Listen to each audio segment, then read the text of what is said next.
All aircraft, civilian and military, every time they land, get what's called a turnaround. The ground crew will come along and they'll put more fuel in, they'll check the oxygen, they'll check the oil, they'll check the tyres, and maybe rearm the aircraft so it's ready for another sortie. At the end of the day, it goes into the hangar and they'll probably do slightly more servicing on various things. After a certain period of time or a certain number of flying hours, the servicing will be more complex. And essentially, what we're getting to is that every time an aircraft has an advanced servicing, if they have to replace a critical component before the aircraft flies again, it has to do an air test. Now, on this particular day, which was in February 1978, the air test pilot was a guy called Dougie Mee. Now, in 1978, I was just coming up to my 40th year, which is about 10 or 15 years older than most of the other pilots on the unit. Dougie had just got into the RAF at the end of the war, so he was about 10 or 15 years older than me. Mm-hmm.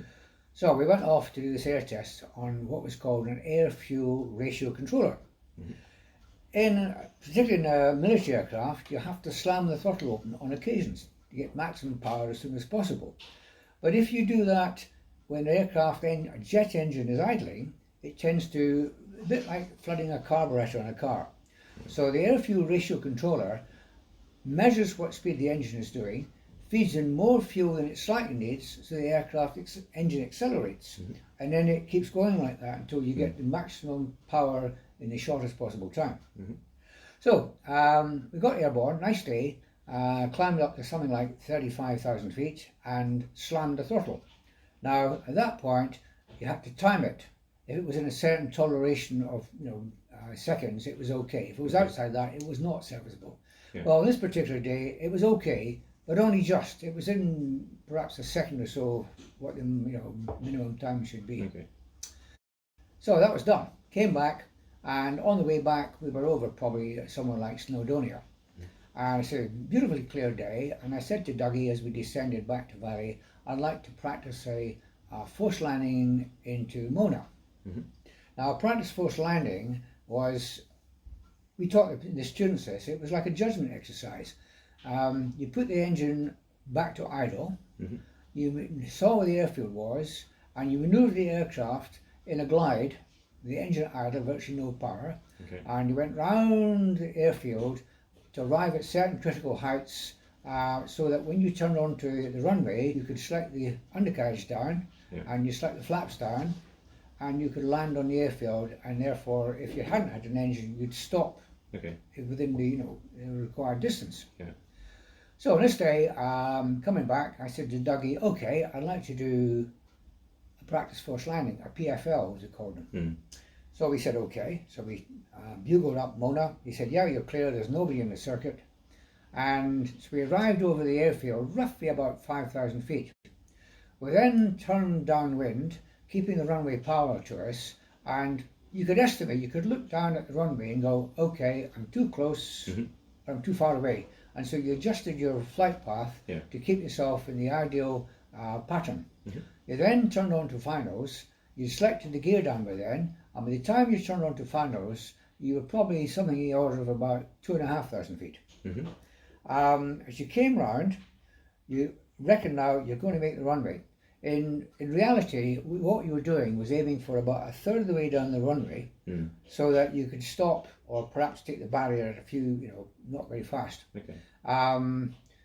If again you were going to do what was called touch and go, at that distance down the runway, you could open the throttle up, the engine would accelerate, and you get safely airborne, which is what we were going to do. So we're coming around the final stern, the gear's down, the lower fuel flap. We dropped the nose down to quite a steep angle. It's down, I think you're down about, a 15 or 16 degree nose down attitude. Mm-hmm. So you're coming down fairly smart at about 165 knots. Mm-hmm. Obviously you can't hit the runway with a 50 degree nose down. Yeah.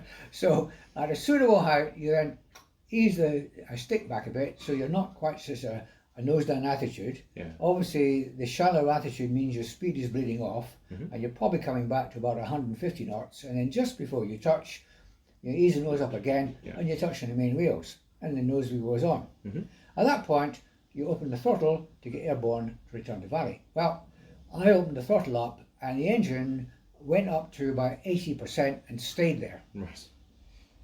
Both of us realised that the engine was not going to accelerate. Dougie said, I have control. Yeah. And he slammed the throttle shut, streamed the brake chute.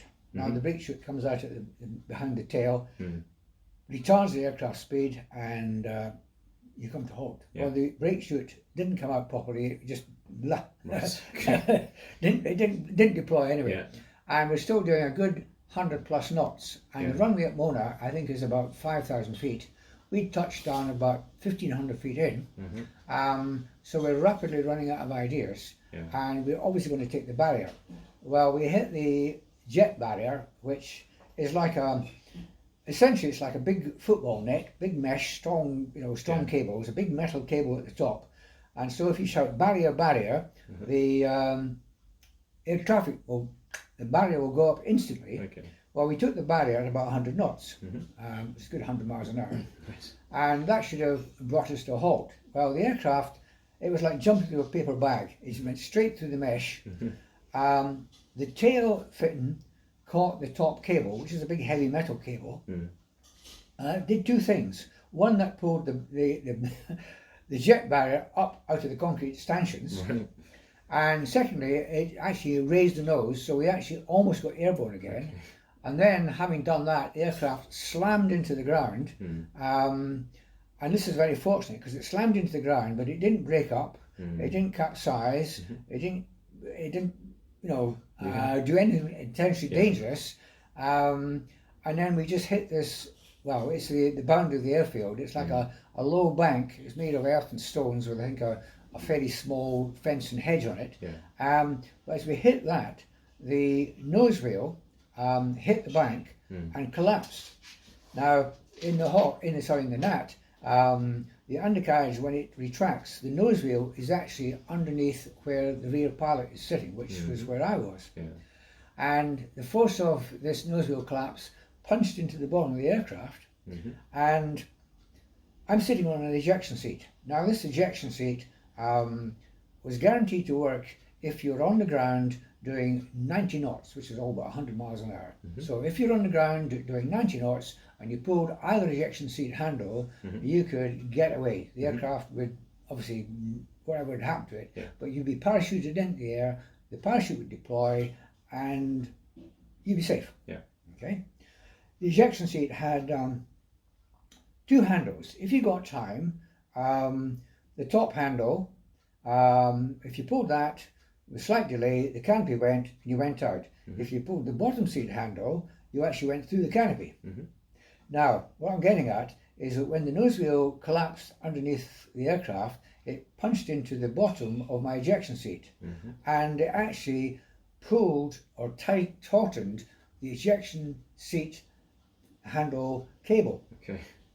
Now, the ejection seat works on the principle you have a pretty damn big cartridge that fires off and punches you in the air. Yeah. So this cable then tightened, and it's a bit like a gun with a hair trigger. There's like a cam. If you pull the cam past a certain point, the gun will fire. Well, this actually stopped right on the point of firing. So it was, it could have gone off, but it didn't. Right. So we came to a stop, and we said, "You okay? I'm okay. You okay? Fine. Okay." Opened the canopy, unstrapped, made the seat safe. Now, the Hawk ejection seat was a Fullen seat. It wasn't a Martin Baker. Yeah.